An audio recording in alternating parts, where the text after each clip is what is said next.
Olá vocês, sejam bem-vindos a mais uma edição do TV Você, eu com vocês e vocês comigo sempre. Bom dia, boa tarde, boa noite. Esse boa noite é homenagem ao Jô Soares, que inventou esse formato de podcast, com as nossas canequinhas, com os nossos convidados. Estamos aqui muito felizes, temos duas sumidades na área da psiquiatria, da psicologia. Nosso estúdio hoje está muito chique, porque estamos com duas personalidades muito respeitadas aqui em Catalão, com relação à psiquiatria, à psicologia, ao tratamento mental, à saúde mental.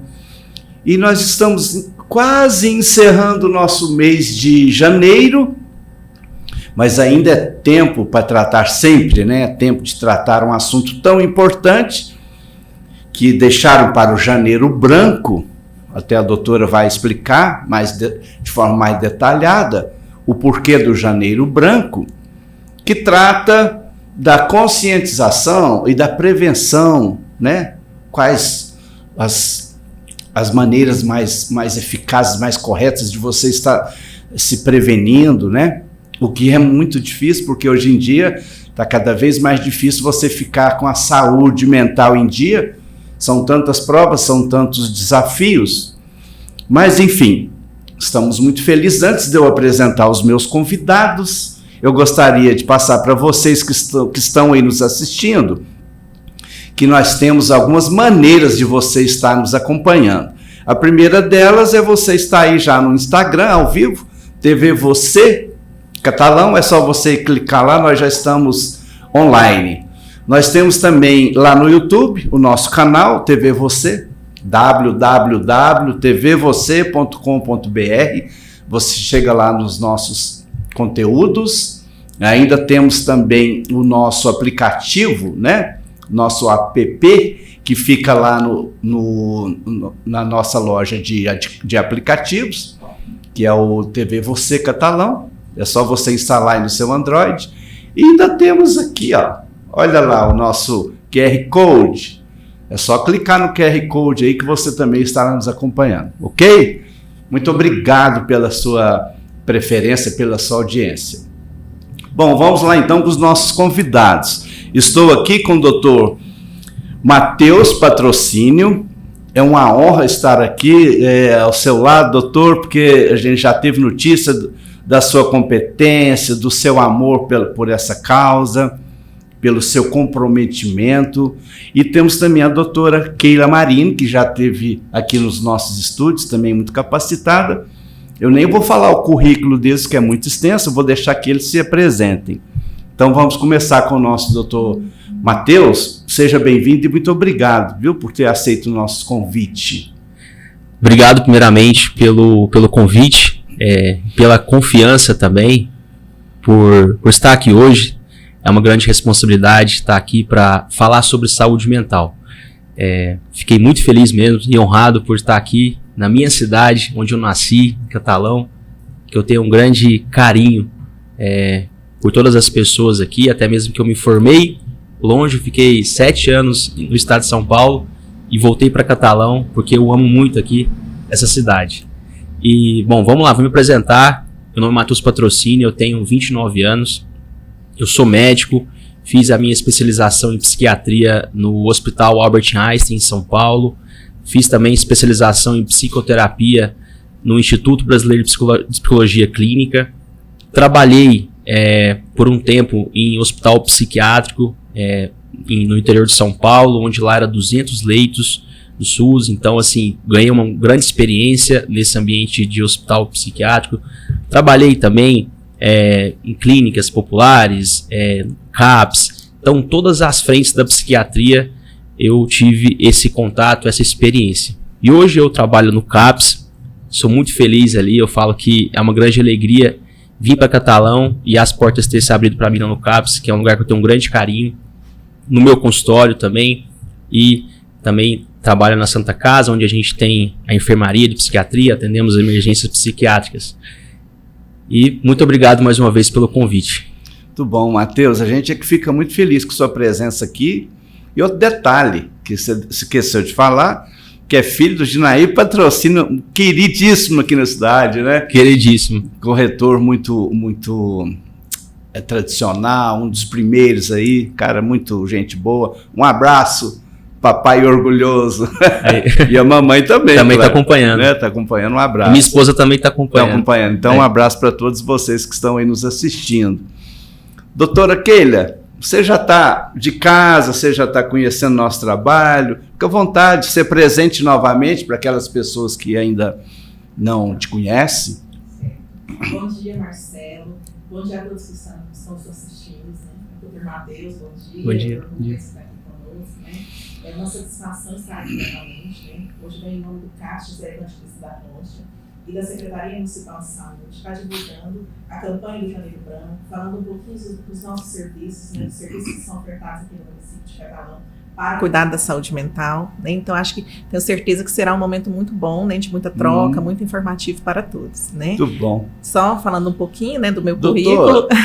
Fala um pouco da sua formação e depois do Janeiro Branco. Tá. Me apresentar com relação à minha formação profissional. Eu sou psicóloga, me formei na Federal de Uberlândia em 2007. Desde então estou concursada aqui pelo município, atuando como psicóloga. Há 4 anos estou na coordenação do CAPS José Evangelista da Rocha. Tenho especialização em saúde mental, mestrado na área também. É uma área assim, que eu tenho muito apreço, muita dedicação, gosto demais. Pois bem, sobre a campanha... Por que do Janeiro Branco, doutora? Isso. Janeiro Branco, Essa campanha, ela surgiu... Iniciando um ano, Vamos iniciar de branquinho, que parece que passa uma paz, doutor?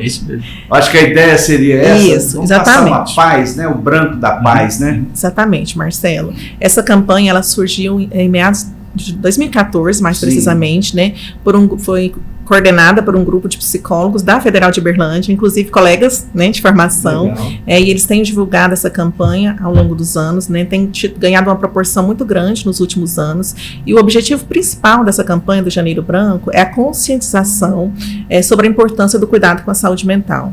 Na verdade, assim, o lema desse ano é o que fazer pela saúde mental agora e sempre, porque a gente sabe...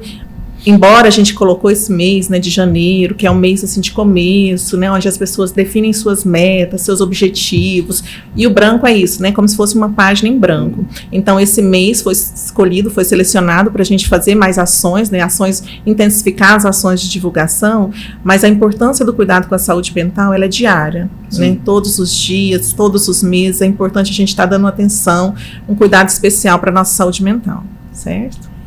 A gente está vivendo momentos de muita atribulação, muita correria, muita competitividade, doutor Matheus?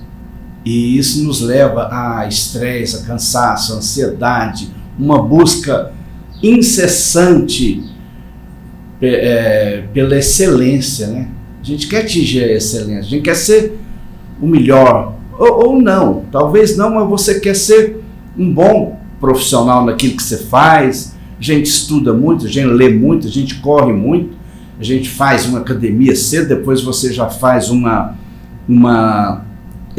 preparo daquilo, dali um curso, enfim, os nossos dias estão muito corridos, assoberbados, e isso às vezes nos leva a alguns transtornos, Às vezes a pessoa até já está com algum transtorno, alguma ansiedade, ela acha que aquilo ali é do dia a dia, que é normal.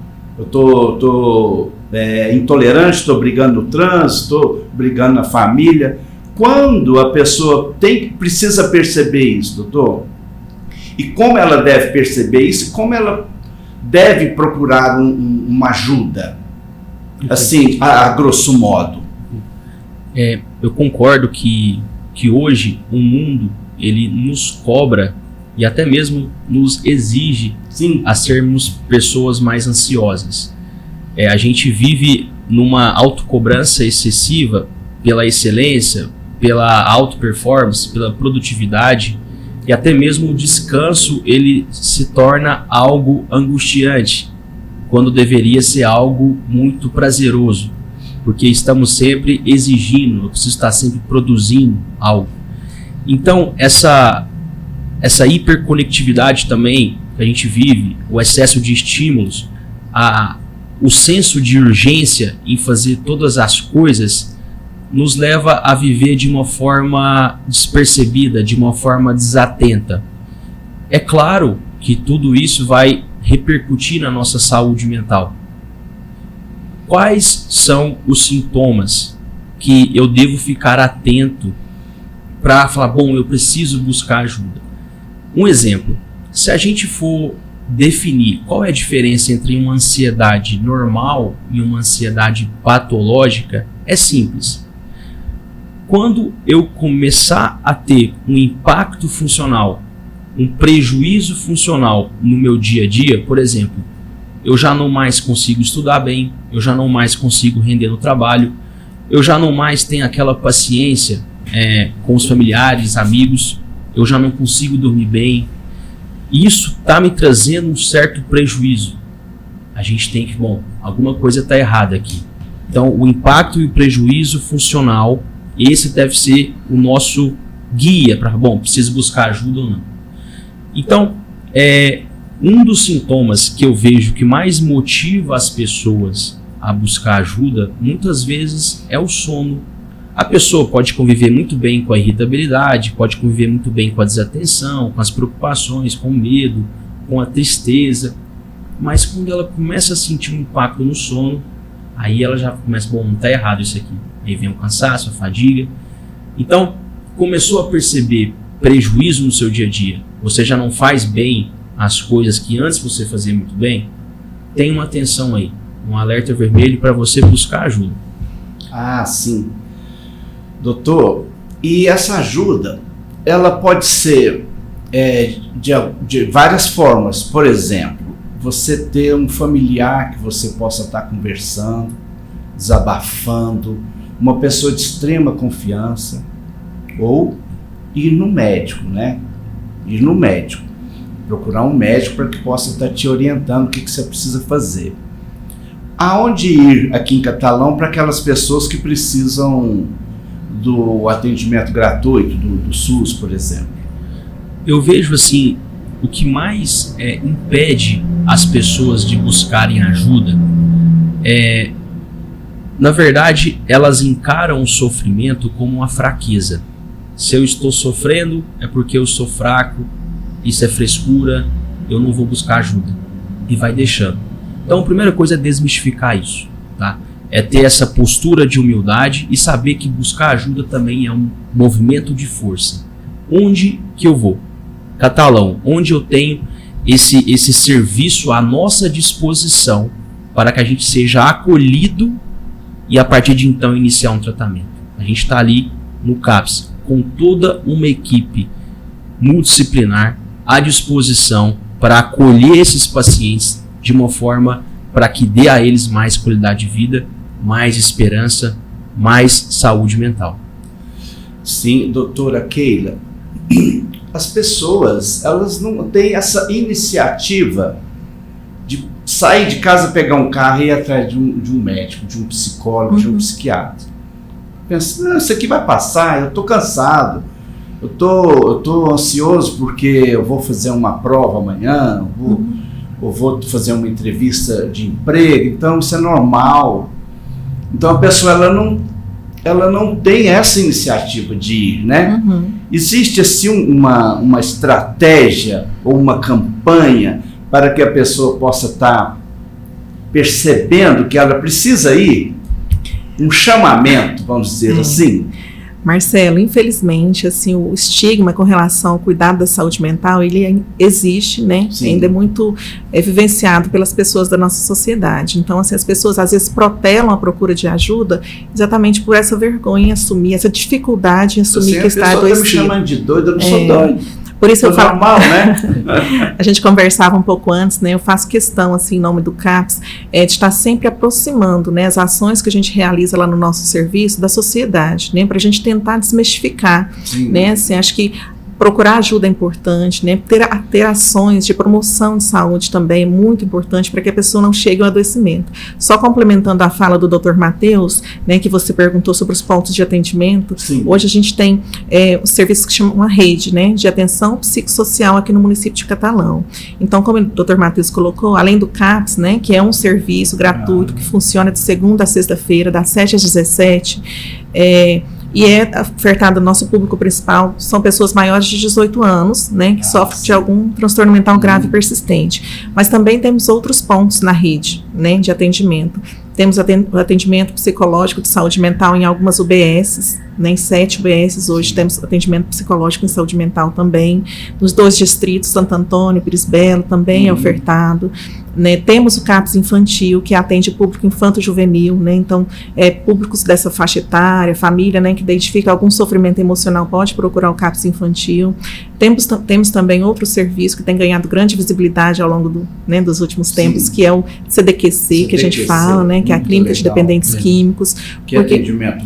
Muito bom também. Então, assim, é um serviço especializado no atendimento das pessoas que têm algum sofrimento mental em função do uso decorrente de álcool e outras drogas, né. Então, a gente tem uma rede, né, assim, bastante completa, né, doutor? Santa Casa, né?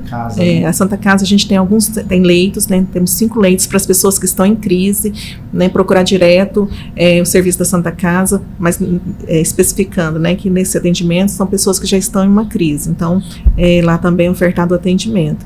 Então, eu acho que assim, o que facilita a pessoa procurar ajuda é a desmistificação. Isso é importante, né? Você entender que você tem um adoecimento mental e precisa de um atendimento, um suporte especializado com os profissionais, né, da área. Então, acho que é isso que facilita, que faz com que a pessoa procure ajuda mais rápido. Né? Ah, sim. Aquela pessoa que está com, vamos dizer assim, um surto, doutor, psicótico, qual que é a providência que o familiar tem que tomar? Vai ligar para quem? Para o SAMU? Para Santa Casa? Vai ligar para onde? Corpo Bombeiro? Enfim. Isso é um quadro de uma emergência psiquiátrica, né? Sim. Então, muitas vezes que a gente tem ali sintomas psicóticos. Às vezes a pessoa está até meio agressiva. A agressividade é o mais comum. É o comum, né? É o comum. A agressividade, estamos diante de uma emergência. E isso é muito difícil para a família, para quem está em casa, porque demais. É assustador. Sim. É assustador. Nesse momento, manter a calma. Nesse momento, não tomar nenhuma atitude assim para querer manter a calma. Proteger de uma forma, tendo uma contingência das pessoas ali para evitar que o paciente faça algo que leve ao risco da vida dele. Então, ter essa proteção e imediatamente ligar para o SAMU. É uma emergência, assim como uma emergência que a gente tem cardiológica, neurológica, também temos as emergências psiquiátricas, ligar para o SAMU. Muitas vezes também liga para o Corpo de Bombeiros, sim, muitas vezes para a polícia, mas tem que ter essa atitude mais rápida possível. Chamou, ligou ali para o SAMU, muitas vezes eles levam para a Santa Casa, outras vezes para a UPA também, né? Mas assim, o serviço Nossa Santa Casa justamente é voltado para emergências psiquiátricas, pacientes que demandam uma internação psiquiátrica, vai ficar um bom tempo ali, até a gente conseguir estabilizar e ter uma remissão dos sintomas e depois dar o segmento ambulatorial, muitas vezes no CAPS. Ah, legal. Então, essa sobrecarga, essa correria do dia a dia nos leva a vários transtornos, né? Porque não é só no trabalho, é em casa, né? Em casa você tem problemas no seu emprego, você tem problemas no trânsito, enfim. Afeta de forma, é uma somatória de fatores que vão te minando a sua a sua sanidade psicológica, né? Então começa a aparecer nomes, né? Transtorno obsessivo, compulsivo, toque, pânicos, fobias, medos, né? E tem o burnout, que é aquela, assim, eu vou falar grosso modo, porque eu não sou da área. Seria assim uma estafa fora do controle daquela pessoa que está sobrecarregada no emprego. Mas vou deixar para que o senhor defina bem essa terminologia. E se está tendo muitos casos de burnout no nosso dia a dia? Boa pergunta. Inclusive, doutor, nós temos algumas ilustrações. A hora que você achar conveniente, lá, a gente já colocou Perfeito. Uma ilustração ali. Perfeito. Esgotamento profissional. Eu estava querendo dizer essa palavra e não estava aparecendo aqui na minha cabeça. A relação entre saúde mental e trabalho é muito íntima, tá? Por quê? Como o Marcelo trouxe para a gente, no trabalho muitas vezes tem uma grande exigência da nossa produtividade, então a gente está todo momento lidando com aqueles prazos que são mais curtos, muito tempo lidando também com relacionamentos dentro da empresa ali, por exemplo, que para você pode ser algo prejudicial. É uma soma de fatores, que leva a pessoa a começar a desenvolver alguns sintomas. Esses sintomas podem começar de forma discreta, assim. Começa, por exemplo, ali com uma insônia, a pessoa Olha já ali, começa... tela, perfeito, distúrbios do sono, maravilha. Como que é essa insônia? Geralmente a pessoa chega do trabalho e ela deita para dormir e a cabeça dela não para. Vem aquelas preocupações noturnas, amanhã eu preciso entregar esse relatório, o meu gerente está me cobrando isso, eu não vou ter tempo para isso, eu não vou conseguir isso, eu não vou conseguir cumprir as metas. E ela fica ali, 30, 40, 1, 2 horas, a cabeça não para. Aí o que a gente chama de preocupações noturnas, que o seu corpo entende aquilo como uma ameaça. Dessa forma o seu corpo ele não descansa, ele entende que está diante de uma ameaça e ele entra num estado de luta ou fuga, uma resposta de medo. Você não dorme, você vai conseguir dormir lá pro meio da madrugada, no outro dia acorda cansado e isso se torna uma bola de neve. No outro dia você vai dormir com medo de ter insônia e esse medo de ter insônia te leva mais uma vez a não conseguir dormir. Perfeito. Depois a gente pode desenvolver outros sintomas, a desatenção, ou seja, a cabeça não para, pensamentos, preocupações excessivas, você não consegue prestar atenção no seu trabalho, não consegue produzir bem, a memória fica fraca, vem a irritabilidade, pavio curto, sensação de nervos à flor da pele, muitas vezes vem aquela fadiga, aquela cansaço, tensão muscular, muitas vezes também vem aquela dorzinha de cabeça do final do dia, né?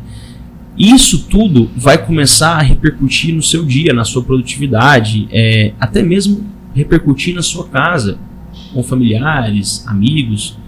Você já não tem mais aquela disposição. O final de semana para você não consegue desligar, porque você veio de uma semana muito corrida.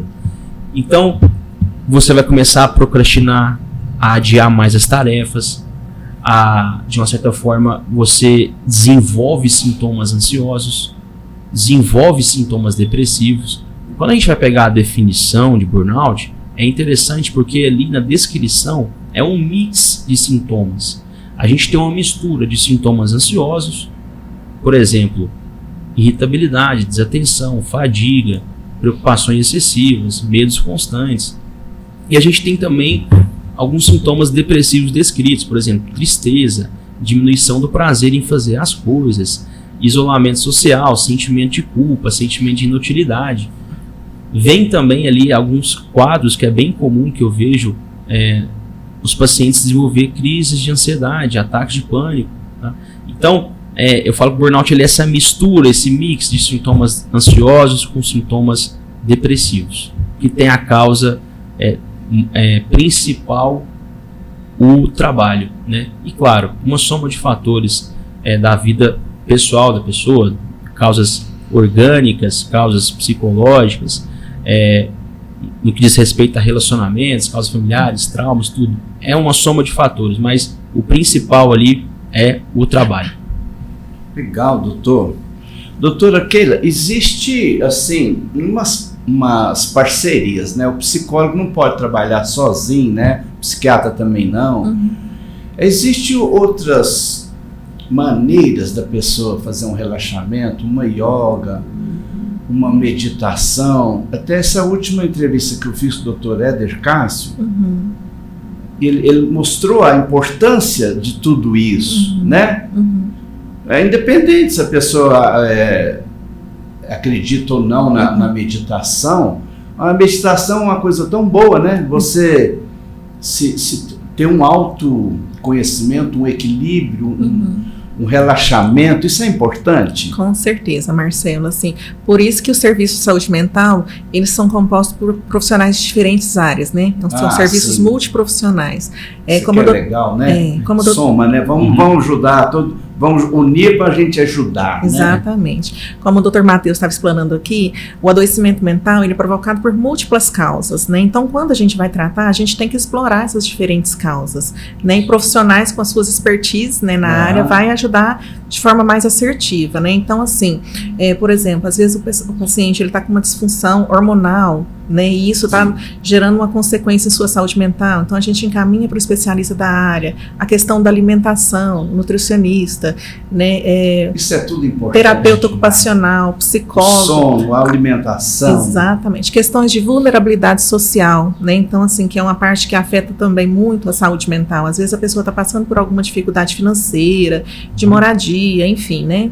É uma questão de mais de vulnerabilidade, a gente encaminha para o suporte do serviço social. Então, para o tratamento também é importante que seja feito esse trabalho multi, né? O psiquiatra, né? Assim, a medicação, muitas vezes, ela é necessária, né, Dr. Matheus, para dar start, assim, nessa melhora do paciente. Então, assim, é um trabalho de parcerias, né? Quanto mais profissionais envolvidos, mais resolutivo é o tratamento. É uma somatória, né, doutor? Vamos unir para salvar vidas, porque se a pessoa não tiver uma ajuda ali, ela pode até partir para um suicídio, né? Sim. E outro dado que eu achei interessante é que o Brasil é um dos países que mais consome Rivotril e Diazepam no mundo. Ou seja, todo mundo acha que não, vou ali. Claro que você não vai chegar na farmácia e vai comprar um Rivotril, mas às vezes até você tem um amigo que tem e fala, não, eu vou te dar um, você toma. Então, isso é tão sério, né? E não é assim, né? Dessa forma. Às vezes a pessoa é diagnosticada e nem tem essa necessidade, pelo menos a princípio, dessa medicação mais forte, né? Isso é um trabalho que eu faço nos bastidores, nos consultórios, que é sobre a psicoeducação no que diz respeito ao uso de medicamentos. Aquele já sabe como que eu sou, assim, eu vi uma brecha para tirar. A medicação é perigoso, né? Demais. E assim, por exemplo, Rivotril, Diazepam, Alprazolam, trata a ansiedade? Não. Trata a depressão? Não. Por quê? Eles não tratam a raiz do problema. Eles vão atuar só como sintomáticos. Um exemplo que eu uso para os meus pacientes. Quando você está com dor de garganta, você vai no médico, ele olha lá, você está com pus na garganta, você está com dor de garganta, você está com febre, você está com uma infecção de garganta, uma amidalite. O médico não vai te prescrever um antibiótico, uma dipirona e um anti-inflamatório, muitas vezes. O antibiótico, ele demora em média 2 a 3 dias para começar a fazer efeito, ou seja, para começar a matar a bactéria. Mas nesses dias, você precisa estar tomando algum remédio para aliviar a dor e a febre. Você vai tomar dipirona, muitas vezes uma nimesulida. Isso também é um exemplo para a saúde mental. Quando eu vou tratar uma ansiedade, geralmente eu inicio com um antidepressivo. O antidepressivo, ele sim vai tratar a causa da ansiedade, assim como o antibiótico vai tratar a causa da infecção de garganta. Só que o antidepressivo ele demora em média 10 a 15 dias para começar a fazer efeito. Nesse tempo, eu vou deixar o paciente sofrendo de ansiedade? Não. Aí sim, em alguns casos a gente usa o Rivotril, a gente usa o Diazepam, o Alprazolam, até o antidepressivo começar a fazer efeito. Então, o Alprazolam, Rivotril, Diazepam é o mesmo efeito da dipirona. Não trata a causa, mas alivia o sintoma. Mas a gente tem que usar por tempo limitado, tá? limitado. Por quê? Risco de dependência, risco de tolerância, ou seja, cada vez mais eu preciso de doses maiores, risco de déficits cognitivos, pacientes que usam Rivotril, diazepam, alprazolam muitos anos com doses altas, pode desenvolver deficiência da parte da memória, dificuldade cognitiva, e isso vai impactar muito a vida do paciente. Então, por isso que a gente tem que ter essa psicoeducação para e até mesmo alertar as pessoas. O meu vizinho me deu um Rivotril aqui porque eu não estou dormindo. Não toma, vai no médico, passa por uma avaliação, vê certinho, porque tem os riscos reais de dependência, tolerância e efeitos colaterais significativos a longo prazo. Sim, olha o perigo, hein? Porque o brasileiro sempre dá um jeitinho, né? Não, tem uma amiga ali que tem um Rivotril ali, eu vou tomar um para dar uma tranquilizada, que hoje eu estou muito... Outra coisa, doutora Keila, é que a pessoa que está depressiva, está ansiosa, ela recorre ao álcool, às drogas, né? Então a importância do CDQC nisso aí, né? Que às vezes a pessoa acha que ali ele vai achar um sossego ali. Vou usar uma maconha para me tranquilizar, ou vou o álcool, né? E aí é que a situação piora, né? Exatamente. Aí a coisa vai desgringolando mesmo, né, doutora? Exatamente. As pessoas, elas são muito imediatistas. Quer resultados rápidos. Resultados rápidos. Né? Por isso que às vezes, né, assim, como vocês falaram, às vezes a pessoa não tem a consciência da importância de esperar passar por uma consulta para fazer uma prescrição de uma medicação que vai ser uma medicação ajustada, né, na dose correta, levando em consideração peso e outras características. Então, quer um resultado rápido, né, quer uma melhora rápida. E isso pode usar outras válvulas de escape, né, como a droga, por exemplo, alimentação em excesso, práticas agressivas, né? Então, às vezes, a pessoa naquele sofrimento, né, assim, intenso, procura válvulas de escape, né, para tentar amenizar, para tentar, né, ver se tem uma melhora, só que os resultados, as consequências, elas são desastrosas, né, são mais problemáticas e adoecedoras. Né? Paga um preço alto, né? Às vezes quer, né, doutor, um alívio imediato ali. E funciona assim, acaba como aquele falou, funciona como um anestésico, né? Sim. Às vezes a pessoa, ela tá num grande sofrimento e muitas vezes ela vê naquele bolo de chocolate, ela vê naquela torta de limão, uma forma de ter um prazer rápido, que vai aliviar aquele sofrimento, aquela tensão. E muitas vezes o prazer da comida já não basta para ela precisa de um prazer mais forte, então ela já começa a entrar no mundo das drogas, da pornografia, tudo que envolve a questão da dopamina. Procurando um prazer, né? Um prazer, porque isso vai funcionar como essa anestesia daquele sofrimento. Mas como a gente fala, é um ciclo vicioso, porque não está tratando a raiz, está só mascarando. Fica à vontade, doutor. A gente falando aqui, eu lembrei, né? Por exemplo, uma outra válvula de escape que tem sido muito usada, né? Assim, a gente está percebendo aí a questão do envolvimento das pessoas em jogos, nesses joguinhos, né, doutor Matheus? Está crescente o número de pessoas que às vezes vai, né, nessa busca de um prazer imediato através dos jogos, e aí, além de prejudicar a saúde, a questão financeira, então, assim, está sendo crescente as pessoas, né, também nesse aspecto, né, doutor Matheus? É preocupante, né, doutor, essa questão das bets aí, dos jogos, porque além de ser uma satisfação, a pessoa, ela às vezes compromete também o seu equilíbrio financeiro ali dentro de casa, né? Ele perde esse controle já, né? Em busca de prazeres, o senhor acabou de definir aí, essa busca incessante por prazeres, né? No sexo, nas drogas, na música, o cara quer fugir um pouco, né? E outra fuga agora é o bet, é o jogo, né? O que é preocupante também, né? E, inclusive, tem um diagnóstico na psiquiatria, o jogo patológico. Olha só. Que entra dentro do quadro do descontrole de impulso. É um quadro muito, assim, difícil de tratar, porque a gente não tem nenhum remédio específico e aprovado para jogo patológico. Olha só. Então é um desafio que a gente tem. Por exemplo, o álcool, a gente tem um remédio que é específico. Tá? A gente tem um remédio. Para ansiedade, a gente tem os remédios específicos.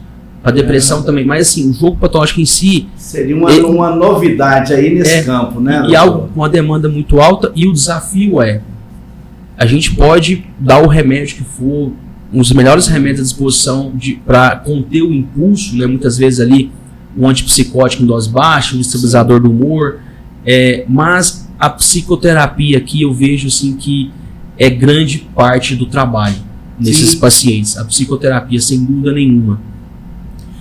Doutora, o transtorno bipolar também está crescendo, né? Na vida das pessoas. Como é que funciona essa bipolaridade aí? Tem crescido, né? Nos últimos anos. Tem crescido também, muito, né? Nos últimos anos, o diagnóstico de transtorno afetivo bipolar ele tem sido constante. E o que, assim, de maneira muito sucinta, depois o Dr. Matheus pode me complementar, mas o que mais caracteriza o transtorno afetivo bipolar são essas oscilações, né? Hora a pessoa está muito eufórica, né? De repente entra uma outra fase que está mais depressiva, mais apática, né? E outra vez outra mais... como a gente estava falando, mais imediatista, e nesses momentos dessas oscilações, ele se coloca em risco, coloca a sua própria vida em risco, né? Tendo atitudes mais agressivas, às vezes, mais impulsivas. Então, a oscilação de humor assim, resumidamente, é o que caracteriza. Mas, claro, que temos outros sintomas também, né? Por exemplo, doutor, agora, na minha época não existia rede social, não tinha Instagram, não tinha nada disso. Hoje, você sabe da vida de todo mundo, né? Quem for para a Europa, aquelas pessoas que gostam de colocar, claro. A pessoa vai para a Europa, vai para o Chile, esquiar, vai para vários lugares maravilhosos, para praias maravilhosas. E às vezes você vê, por exemplo, uma pessoa malhando com o corpo perfeito numa academia também. Ou seja, isso também é um, vamos dizer assim, um impulso para que a pessoa comece a ficar deprimida, porque ela não está indo na praia, ela não está indo esquiar, ela não está com aquele corpo perfeito, né? Está gordinho, está ali meio... Isso tudo vai levando a pessoa à depressão, não é, doutor? A questão assim, principal, foi muito bem colocado por cima das redes sociais, é o que a pessoa ela começa a consumir aquele conteúdo de uma forma excessiva e ela começa a pegar fragmentos da vida de uma outra pessoa. Esses fragmentos não são a realidade daquela pessoa. Só tá o lado bonito da coisa, né, doutor? Só tá o lado bonito, né? Perfeito. E olha, e assim, as pessoas acabam cometendo uma injustiça. Por quê? Eu vou pegar um fragmento da vida de uma pessoa, muitas vezes que eu nem conheço, e vou comparar com a totalidade da minha vida. Isso. Então, não fica assim, não é justa essa comparação. É uma comparação assim, muitas vezes que vai te levar à frustração. O que é a frustração? Eu olho para a minha vida e falo, nossa, eu não estou feliz com isso. A vida de fulano é muito melhor do que a minha. E fulano tem mais oportunidades, conquistou isso e eu não tenho. Então, mesmo essa pessoa, quando ela conquista algo na vida, mesmo assim aquilo não leva ela a agradecer. Porque no fundo ela quer mais. Ela vai querer mais. Ainda falta algo para mim ser como aquelas pessoas. Então tudo vem dessa comparação, uma comparação irreal, que leva à frustração, desânimo, quadros de ansiedade, quadros depressivos. É isso aí. E o consumismo, doutora? O consumismo desenfreado. A pessoa querer gastar com roupas, comidas, carros, viagens. Isso acaba gerando uma frustração, porque às vezes a renda da pessoa não dá para fazer tudo que ela quer, né? Exato. E é o que volta a dizer, aquela competitividade, né? Você olha que a vida da pessoa está muito melhor que a sua, fala, mas por quê? Eu também sou filho de Deus, eu mereço também, né? E a gente está vendo aí, né, como o Dr. Matheus falou, assim, as redes sociais, elas estão aí, incentivam, influenciam as pessoas ao consumismo mesmo. Isso. Né? Cada vez eu preciso de uma roupa, né, de uma marca melhor, de um sapato, né, melhor, de uma maquiagem, de um celular, né? Isso com certeza. A pessoa, às vezes, ela vai se deixando levar, eu consigo, vou parcelar em diferentes vezes, ela não faz essa análise crítica da sua própria situação, né? E quando vê, já está aí uma situação delicada financeiramente, né? Comprometida. Então, e aí começa a somar, né? Somar. E isso leva, doutor, às vezes ao suicídio, né? O Brasil, eu nem vou citar números aqui não, são números assustadores. O Brasil é também um dos países que mais tem suicídio no mundo. E quando é que o familiar precisa estar atento? E principalmente esses jovens, doutor, que trancam no quarto e ficam ali horas e horas naquele mundo dele ali, da internet, enfim, da televisão, e não quer, seria uma fobia social? Muitas vezes o isolamento social pode ser uma fobia social porque a pessoa tem medo, né, de estar em ambientes públicos. O isolamento social pode ser também um sintoma depressivo, dentro dos transtornos de depressão. A pessoa ela está tão ali desesperançosa, triste, que ela não quer sair do quarto. O isolamento social pode ser também um sintoma da esquizofrenia, naqueles sintomas negativos da esquizofrenia. A pessoa pode ter esse isolamento social. Então, assim, o isolamento social em si, ele pode levar a várias hipóteses diagnósticas, mas a questão é, quando o familiar deve ficar atento, sobretudo com os jovens, sem dúvida nenhuma, e a Keila, ela pode me concordar com isso comigo, porque assim, quando o familiar, ele busca ter um estreitamento, uma relação de confiança, né, com o jovem ali, esse jovem, ele vai ver nesse familiar como uma fonte de segurança, uma fonte de intimidade, uma fonte de estabilidade. Dessa forma, esse jovem, nos momentos mais difíceis, vai recorrer a quem? Aquilo aonde ele se sente seguro. Então, quanto mais essa relação for estreita, íntima, baseada ali numa atenção, numa caridade muito bem disposta a ajudar, isso é um fator de proteção para esse jovem. Ah, sim. Eu costumo dizer o seguinte, que o celular, hoje em dia ele é quase que indispensável na vida de uma pessoa, né? Ninguém sabe viver mais sem celular. Você tem sua vida ali dentro daquele celular, sua vida financeira, suas contas de banco, sua agenda, enfim, tá tudo ali. Tanto é que você fica até com medo de perdê-lo, ou de alguém roubar seu celular. E isso já começa muito cedo, doutor, muito cedo. Eu tenho netos já de 5 anos, eu tenho neto de 8 anos, e eles já têm o celular deles e eles não vivem sem. E é altamente preocupante, né? Qual que é a opinião de vocês? Vocês podem dividir aí a opinião de celular na escola. Isso precisa ser definido com mais critério, esse uso do celular na escola, doutor Matheus? Vamos lá, eu vou dar um exemplo. A gente que é adulto, sim, quando a gente fica sem celular, a gente fica bem, porque esses dias eu acordei cedo, eu falei assim, eu só vou pegar meu celular depois de 2 horas. Você estava se disciplinando ali, disciplinando. Né? Acordei ali... Mas com ímpeto de pegar. Isso. E assim, eu vi aquele movimento, eu acordei 5h30, eu fui pegar o celular mais ou menos ali umas 7h30 e tudo. Nesse tempo eu fui conversar com meu pai, fui coar café e tudo. E assim, eu vi um movimento interior, falar, nossa, para pegar o celular. Sim. E assim, a gente que é adulto, que tem, vamos dizer assim, um autodomínio mais desenvolvido, pra gente é difícil, e a gente colhe muitos frutos de ficar sem o celular. Isso, né? Imagina a criança.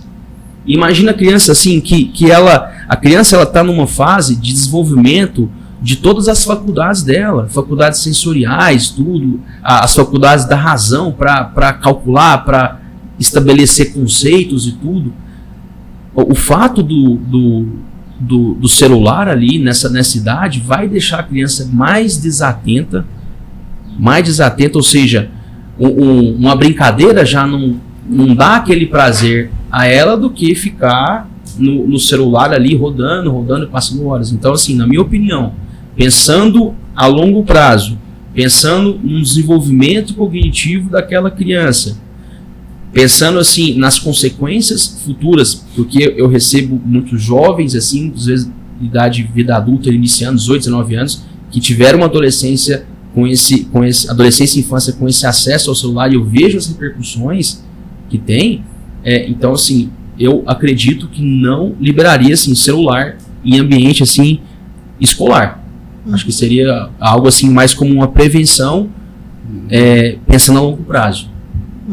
Qual a sua opinião sobre isso, doutora? Concordo plenamente com o que o doutor Matheus colocou, né? Assim, eu acho que o uso do celular ele tem que ser bastante supervisionado, né? Assim, e o objetivo de quando a criança está ali na escola é com o objetivo de aprendizado, né? Assim, de conhecer, você tem que ter foco, você tem que ter atenção. E o celular ele dispersa, né? A gente fica disperso quando faz o uso do celular. Então, eu acho que tem que ser supervisionado e eu acho que tem que ser restrito, sim, né? No uso na escola. Ele acho que é mais prejudicial do que qualquer outro. Com certeza, eu também penso dessa forma. Mas não tá fácil. Não tá fácil. É um desafio. É um desafio. Porque hoje em dia, eu vou te falar um negócio. Os menininhos já com 5, 6 anos, você toma o celular de uma criança dessa, você já criou, foi uma guerra.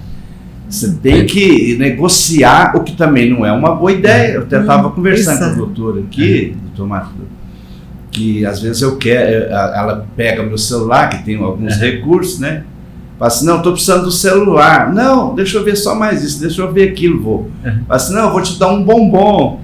O que é erradíssimo também, né? Porque eu estou negociando ali, né? Ela devolver o meu celular e eu vou dar algum prêmio para ela.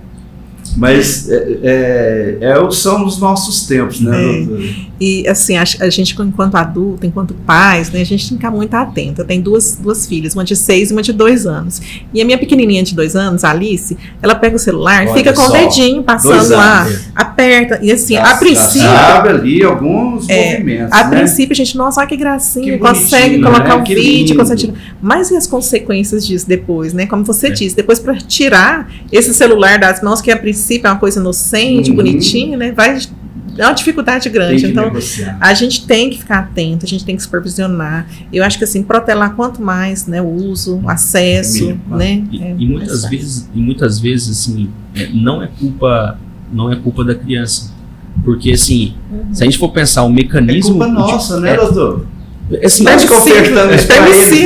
e assim, também, uma outra causa que eu acho interessante, porque se a gente for parar para pensar como que funciona a dinâmica de um celular, por exemplo, ficar passando, aquilo afeta a biologia, causa um vício biológico, né, a nível assim, do sistema nervoso. Então, assim, tá sempre passando, curiosidade, me sentir bem. Você vai criando um ciclo de dopamina e prazer no seu cérebro, a criança, imagina para ela, quando é difícil, pra gente é difícil, imagina pra criança. Então, é algo também que entra até na parte biológica, assim, a nível do sistema nervoso central, que vai criando essa circuitaria de dopamina e prazer, levando ao vício. Meu Deus, é uma coisa mais complexa do que a gente pensa, né? Excessos, né, de informações, ali tem muita coisa boa e tem muita coisa ruim também, né? Porque não tem um filtro ali, é um mundo sem lei ali, né? A gente tem que estar de olho, tem que estar atento. Mas olha só, desde quando nós nascemos, a gente já começa a ter várias barreiras que precisam ser transpostas, né? Desde cedo, né?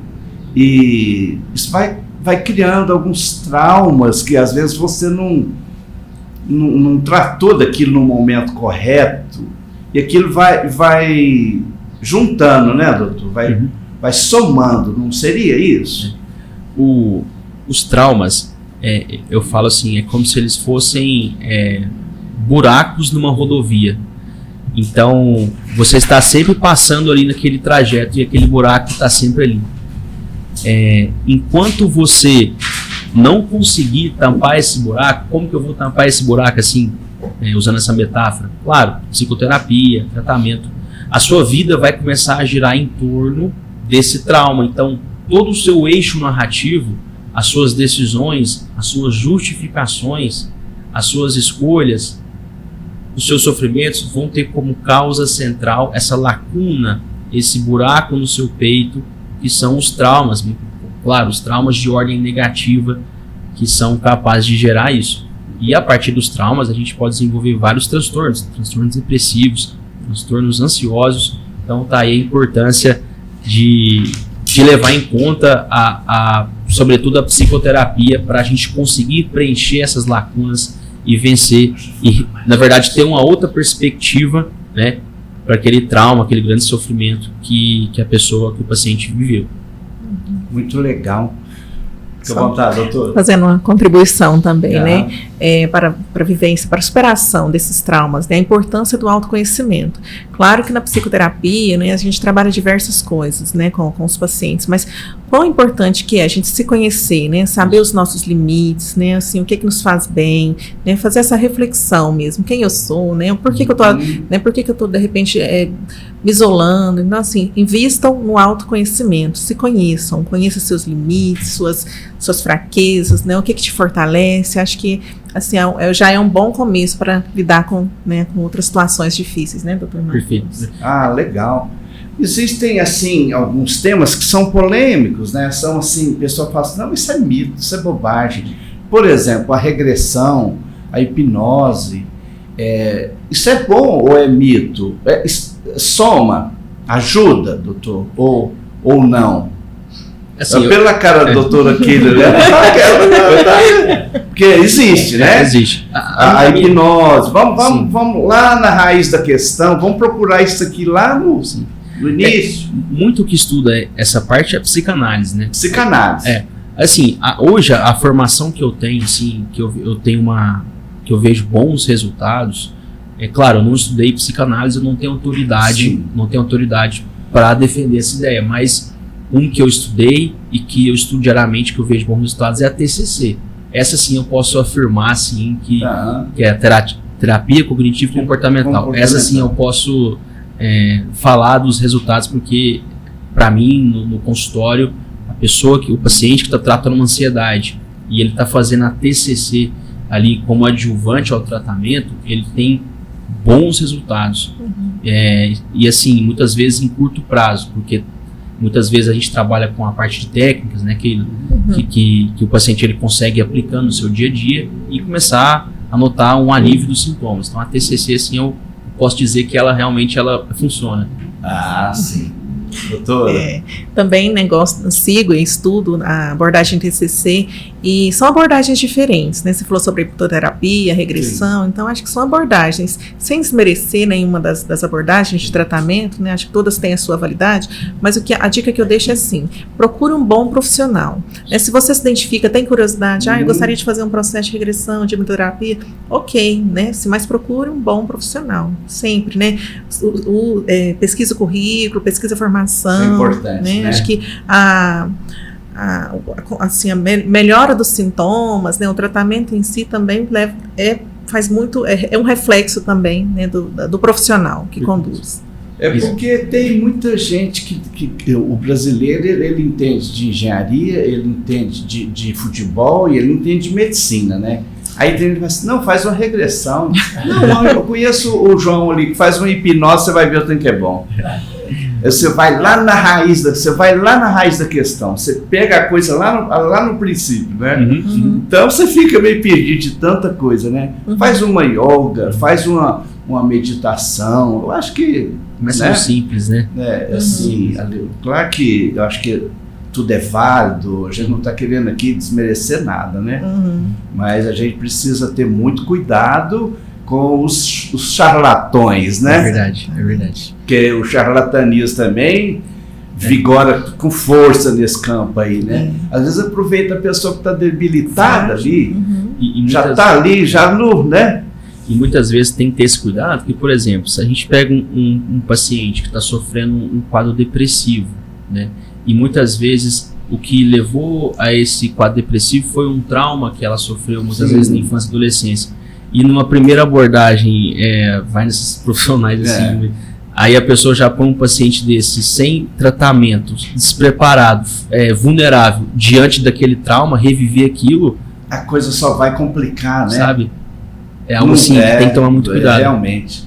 Você ia fazer um comentário, né? Você falou assim que todo mundo entende um pouco de medicina, de psicologia, então acho que todo mundo se acha um pouco psicólogo. Verdade. E assim, a psicologia, além da escuta, né? Escuta empática, que todo mundo sabe ouvir, né? Ouvir de forma empática, algumas pessoas sabem, mas as técnicas, né? A psicologia vai além do ouvir. Então, trabalhamos em cima de técnicas, né? De recursos, de atividades terapêuticas. Então, assim, o profissional, ele é indispensável. Ter uma boa rede de apoio social, ter um amigo que te escuta, enfim, um confidente, isso é importante, é um fator de proteção, mas o profissional é indispensável também para tratamento. Muito bom. Fazer pergunta para o doutor aqui do meu diretor, senão ele depois sai comigo. Os medicamentos dos problemas de saúde mental são eficazes ou é paliativos? O uso de medicamentos? São eficazes? São eficazes. Resolve. Com certeza, resolvem. Por exemplo, se a gente pega um quadro tanto de ansiedade quanto depressão, o tratamento antidepressivo é eficaz. Por exemplo, um quadro de transtorno afetivo bipolar, a gente tem que ter medicamento, tem que ter ali um estabilizador de humor. Não tem como fugir disso, tem como. Né? Um quadro de esquizofrenia precisa ter um antipsicótico. Claro, assim, generalizando, mas assim, o tratamento, sim, medicamentoso, é eficaz e assim, a gente é um pilar fundamental. Sim. Até o doutor Éder brincou que a gente chega no consultório do psiquiatra, ele pega uma bíblia ali, ele até usou o catálogo telefônico. Eu falei, doutor, ninguém sabe o que é catálogo telefônico mais não, né? Para fazer como se fosse um checklist, né? Então, cada caso é um caso, né? É a coisa tão personalizada, assim, que não tem como você generalizar e já sair por aí dando remédio para, vou te receitar aqui um Rivotril, pronto, tá resolvido o problema. E não é assim, Não é assim. Bom, gente, olha lá, 1 hora de conversa, eu preciso liberá-los para... Você tem muito cliente, muito paciente, a doutora também, e o meu diretor está pedindo para fazer pelo menos um cafezinho com você aqui, que é um momento mais descontraído. A doutora Keila nós já fizemos, então vamos tomar um café e a gente volta só para finalizar.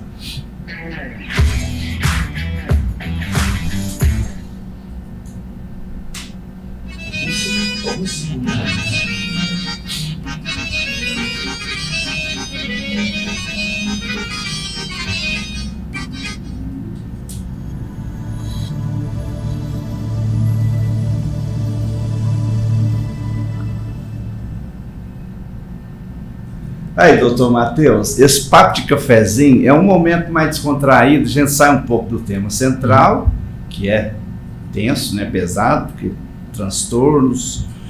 E nesse momento a gente quer saber daquele doutor Matheus, filho do Nair, qual que é o seu hobby, qual que é, assim, a sua maneira de descontrair um pouco, de unir com os familiares, com os seus amigos, se você toca um instrumento musical, se você pratica um esporte, enfim, conta desse Matheus pra gente aí. Então, assim, o meu dia é bem corrido.